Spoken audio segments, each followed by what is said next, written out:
buku. Tetapi sebelum itu, saya memperkenalkan diri saya terlebih dahulu. Nama saya Bahran. Nama lengkap saya Bahran Basri Nasution. Saya berumur 10 tahun dan saya sekolah di SD 1324007, Kota Tanjung Balai, Sumatera Utara. Buku yang akan kita review berjudul Gempa dan nama penulisnya adalah Dewi Candika dan nama ilustratornya Agus Willy. Penerbit dari buku ini adalah Badan Pengembangan Bahasa dan Perbukuan Kemdikbud. Di buku ini teman-teman, bukan hanya ada cerita yang seru saja. Di buku ini juga ada pembelajarannya, seperti di halaman 1 ini. Di halaman 1 diceritakan kenapa terjadi gempa. Ternyata gempa terjadi karena pergeseran lempeng bumi atau pergerakan magma di gunung berapi. Teman-teman, ada nggak yang pernah merasakan gempa? Pasti teman-teman merasakan ketegangan dan kesedihan. Sama seperti di buku ini, kita juga bisa merasakan ketegangan saat membaca buku ini. Jadi di buku ini diceritakan ada 2 orang anak dan seekor kucing peliharaan mereka, yaitu Mochi, yang sedang bermain dengan mereka.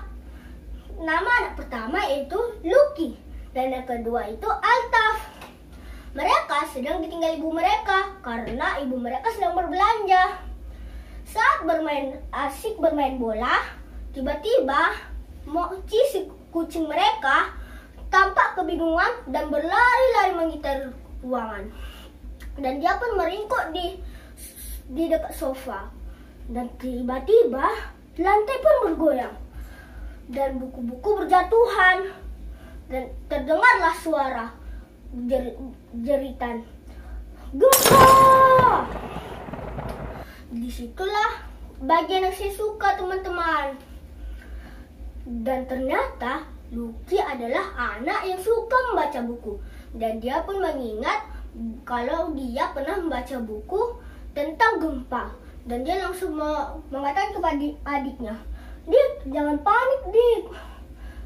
Dan adiknya pun jadi tidak panik.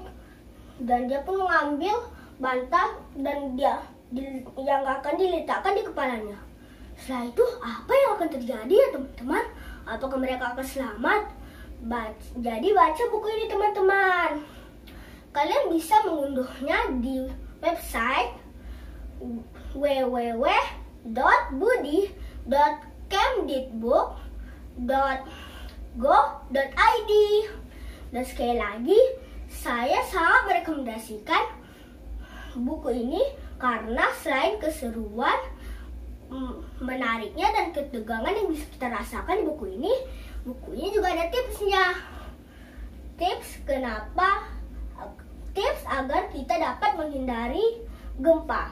Misalnya, kita tidak boleh dekat dengan benda yang mudah terbalik, yaitu lemari, rak buku, dan lain-lain. Dan kita saat di luar, kita tidak boleh dekat dengan bangunan tinggi dan benda-benda tinggi.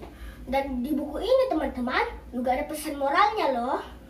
Kita harus sering membaca buku karena buku bisa menyelamatkan kita dari situasi buruk. Dan ternyata juga buku itu adalah jendela dunia. Dan selain itu ada juga kekurangan dari buku ini, yaitu beberapa halaman itu kosong. Jadi sekian dari video ulasan saya. Pesan saya, tetap semangat, tetap ingat 5M, dan salam literasi. Assalamualaikum warahmatullahi wabarakatuh.